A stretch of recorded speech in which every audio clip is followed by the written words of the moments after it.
In a report titled Financial Stability Review, April 2019, the Reserve Bank of Australia stated that recent measures to reduce high-risk lending had curbed the maximum loan sizes available to most borrowers. They described housing credit conditions as being tighter than they have been for some time, which has resulted in housing credit growth nosediving in recent years, as shown in this chart. Owner-occupier growth, shown in orange, has fallen significantly in the last couple of years, but by far the biggest fall in credit growth has been with investors, shown in yellow. Quite simply, investors are pulling out of the property market and putting their money elsewhere.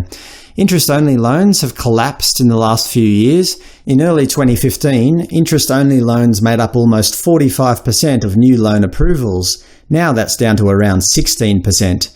Perth homeowner Julia has been hit by the lending crackdown. She said that she and her husband could not afford the $900 jump in monthly repayments for their investment property in Perth's southeast. She said, "When I came to refinance, I was told in short there was nothing they could do anymore.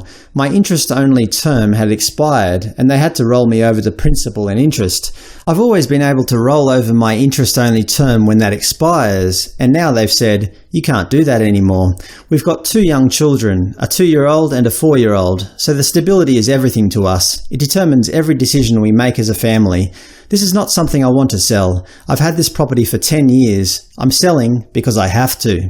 Property analyst Gavin Hegney spoke of the looming crisis in Sydney. He stated, "Values are off 18% in Sydney, which is an important number because that takes away 20% growth on the way up in a market. So for those buyers, they're now probably in negative equity situations and are probably feeling a little bit uncomfortable. We'd have to go back to the mid-1970s before we had the last credit squeeze in Australia. Although banking has been tight before, it's just been the drastic change, where it's gone from quite liberal lending to quite tight lending over such a short period of time. That's caught quite a few people unaware and affected the market quite significantly. The RBA estimate that around $120 billion of interest-only loans are scheduled to convert to principal and interest repayments this year.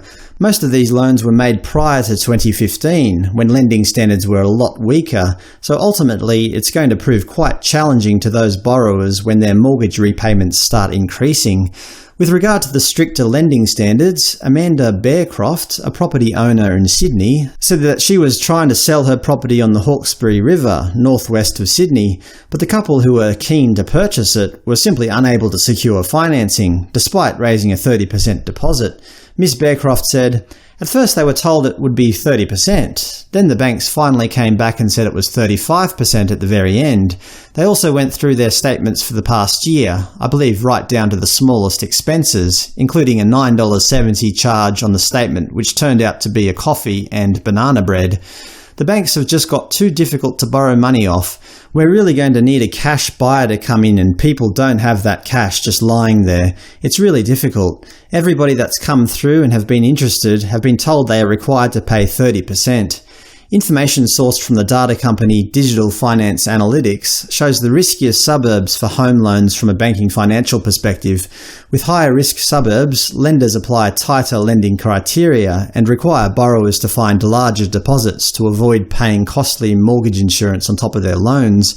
Canberra has a relatively low risk overall. Its riskiest postcodes include 2600 at a risk score of 11.5 and 2603 at 11.0. Melbourne has a number of postcodes that are above a risk score of 20. These include 3980, 3796, 3782, 3977, 3978, and so on.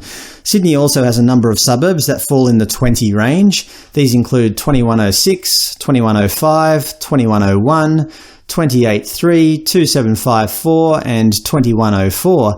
Postcodes 2106 and 2105 are the riskiest at 24.2 and 23 respectively. Hobart postcodes 7024, 7012, 7025, 7055, 7170, and so on all have scores above 20. Brisbane postcodes 4064, 4184, 4129, 4169, 4102, 4156 and 4000 are also considered quite risky for lenders. Adelaide is not faring so well. The following suburbs all have a risk score greater than 25. These include 5064, 5069, 5081, 5168, 5015 and 5095. But Perth is by far Australia's riskiest city, with a whole bunch of suburbs having risk scores above 30. These include 6069, 6003, 6061, 6056, 6167. The list goes on. Good luck getting a loan in Perth at the moment without a huge deposit. Caleb Merrick, team leader of finance at Momentum Wealth, stated, "It's probably been the most difficult time to acquire money in a long time, so a lot of people are probably being caught off guard. It's a bit of a perfect storm, with the Banking Royal Commission that's provided a whole other raft of challenges for borrowers regarding serviceability. The big thing is the way the banks are assessing loans at the moment is a lot different to what it was 3 to 4 years ago, and a lot of clients probably don't understand that's changed and are finding all of a sudden they can't borrow as much as what they once could."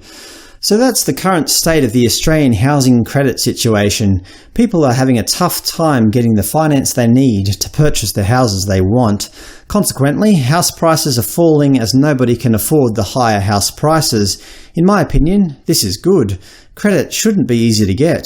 By allowing people to easily borrow large amounts of money, we're creating a culture where people don't want to save anymore. And unfortunately, this culture is coming back to bite us. We can see it in the house of cards that is the property market as it crumbles down around us.